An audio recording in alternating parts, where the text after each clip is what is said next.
नमस्ते मेरे प्यारे बच्चों। आज हम आपदा प्रबंधन के आपदाकालीन वैकल्पिक संचार व्यवस्था को लेकर के आए हैं। देखिए इसमें सबसे पहले पहला प्रश्न आपका क्या है, संचार का सबसे लोकप्रिय साधन। देखिए संचार का सबसे लोकप्रिय साधन है सार्वजनिक टेलीफोन। सार्वजनिक टेलीफोन मोबाइल का जो उपयोग हम लोग करते हैं, एक का आपका सी नंबर हो जाएगा। ठीक है, उसी प्रकार से आपका देखिए दूसरा प्रश्न आता है वैकल्पिक संचार। ठीक है, वैकल्पिक संचार साधन इनमें से कौन नहीं है, तो वैकल्पिक संचार साधन इनमें से अंतरिक्ष, आपका 2 का डी नंबर हो जाएगा। उसके बाद आपका तीसरा प्रश्न आता है इनमें कौन सा प्राकृतिक आपदा नहीं है। ठीक है, तो इसमें आतंकवाद हो जाएगा, 3 का डी नंबर आपका आतंकवाद हो जाएगा। क्लियर। उसके बाद देखिए आपका चौथा प्रश्न आता है सुदूर संवेदी उपग्रह का उपयोग किस लिए होता है। सुदूर संवेदी उपग्रह का उपयोग होता है आपका दूर संचार के लिए, मौसम विज्ञान के लिए, संसाधन की खोज के लिए, सभी के लिए। 4 का आपका डी नंबर हो जाएगा। ठीक है, उसके बाद आपका देखिए 5वां नंबर प्रश्न है भारत में कितने प्रतिशत भूमि भूकंप से प्रभावित है। तो भारत में है कि 56%, 5 का बी नंबर 56%। ठीक है, उसके बाद देखिए आपका 6ठा नंबर प्रश्न आता है वर्तमान में सबसे अधिक उपयोग देने वाला संसाधन कौन सा है। तो वर्तमान में सबसे अधिक उपयोग देने वाला संसाधन मोबाइल है हमारा, 6 का सी नंबर हो जाएगा। ठीक है, उसके बाद 7वां नंबर आपका प्रश्न सामान्य संचार व्यवस्था के बाधित होने का मुख्य कारण क्या है। तो सामान्य संचार व्यवस्था के बाधित होने का मुख्य कारण है केबल का टूट जाना, 7 का ए नंबर हो जाएगा। उसके बाद आपका नेक्स्ट प्रश्न आता है, देखिए नेक्स्ट प्रश्न आपका आता है निम्न में कौन प्राकृतिक आपदा है।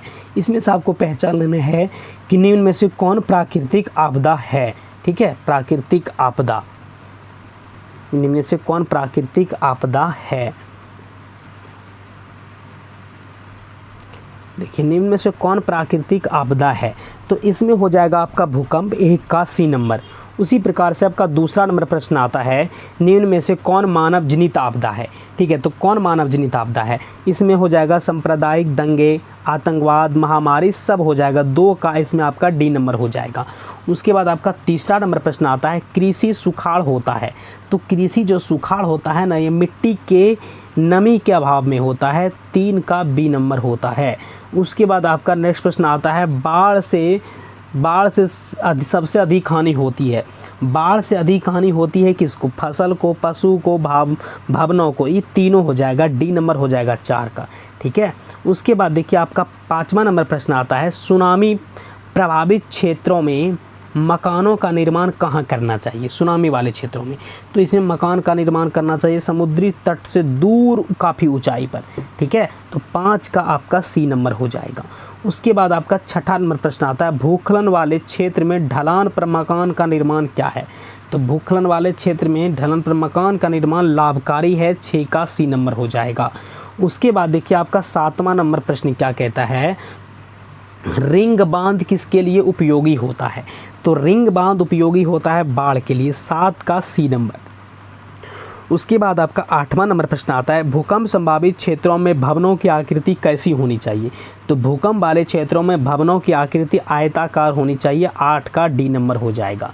ठीक है, उसके बाद आपका देखिए 9 नंबर प्रश्न आता है सुनामी मीटर द्वारा समुद्र तल में क्या मापते हैं।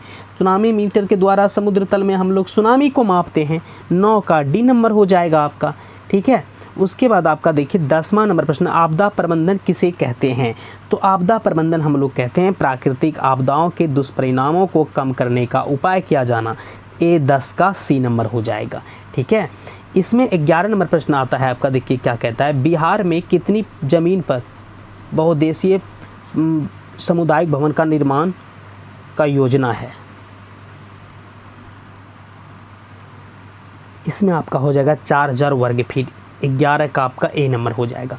ठीक है, उसके बाद देखिए 12 नंबर आपका प्रश्न है आपदा के समय कौन सी समस्या संचार में बाधक होती है।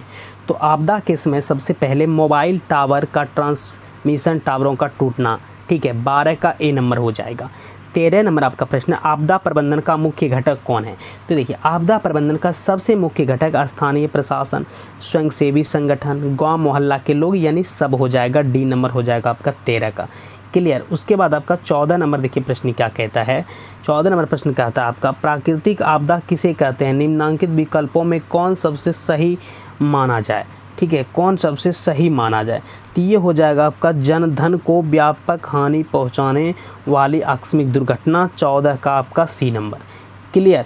उसके बाद आपका देखिए 15 नंबर आपका प्रश्न है, दक्षिणावर्त पूर्व एशिया के देशों में 26 दिसंबर 2004 को कौन सी आपदा आया है? 26 दिसंबर 2004 को सुनामी आया है। 15 का आपका सी नंबर हो जाएगा सुनामी।